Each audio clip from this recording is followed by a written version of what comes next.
वसा जनसेवेचा. बुलढाणा स्थानिक गुन्हे शाखेने म्हणजेच LCBने शेगाव शहरात झालेल्या मोठ्या घरफोडीचा छडा लावत 3 अट्टल गुन्हेगारांना अटक केली आहे. त्यांच्याकडून सोने, मोबाईल आणि एक हुंदाई कार असा एकूण 6,86,000 रुपयांचा मुद्देमाल जप्त करण्यात आला असून अकोला जिल्ह्यातील 2 गुन्ह्यांचीही उकल करण्यात पोलिसांना यश आले आहे. शेगाव येथील रहिवासी धीरज कुमार रामपाल सिंग यांच्या घरात 5 ते 8 फेब्रुवारी दरम्यान अज्ञात चोरट्यांनी कुलूप तोडून प्रवेश केला होता. चोरट्यांनी घरातून सोन्याचे दागिने आणि घराबाहेर उभी असलेली हुंडाई कार क्रमांक MH49 CS 4956 लंपास केली होती. या प्रकरणी शेगाव शहर पोलीस ठाण्यात गुन्हा दाखल करण्यात आला होता. अट्टल गुन्हेगारांच्या मुसक्या आवळल्या. पोलीस अधीक्षक निलेश तांबे यांच्या मार्गदर्शनाखाली स्थानिक गुन्हे शाखेने तांत्रिक विश्लेषण आणि गुप्त बातमीदारांच्या आधारे जालना जिल्ह्यातील परतूर आणि मंठा येथून 3 आरोपींना अटक केली.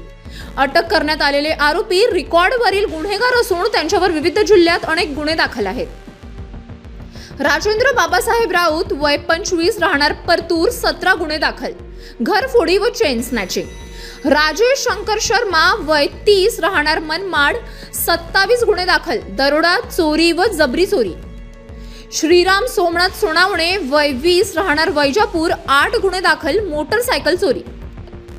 या आरोपींनी केवळ शेगावच नव्हे तर अकोला जिल्ह्यातील डाबकी रोड आणि खदान पोलीस स्टेशनच्या हद्दीत केलेल्या 2 घरफोड्यांचीही कबुली दिली आहे.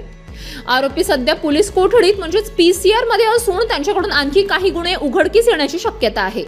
ही कामगिरी पोलीस अधीक्षक निलेश तांबे, अप्पर पोलीस अधीक्षक श्रेनिक लोढा व अमोल गायकवाड यांच्या मार्गदर्शनाखाली स्थानिक गुन्हे शाखेचे पोलीस निरीक्षक सुनील अंबुलकर आणि त्यांच्या पथकाने यशस्वीरित्या पार पाडली.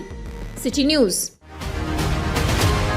बातम्या व जाहिरातीकरिता संपर्क मोबाईल क्रमांक 9822 72 0784.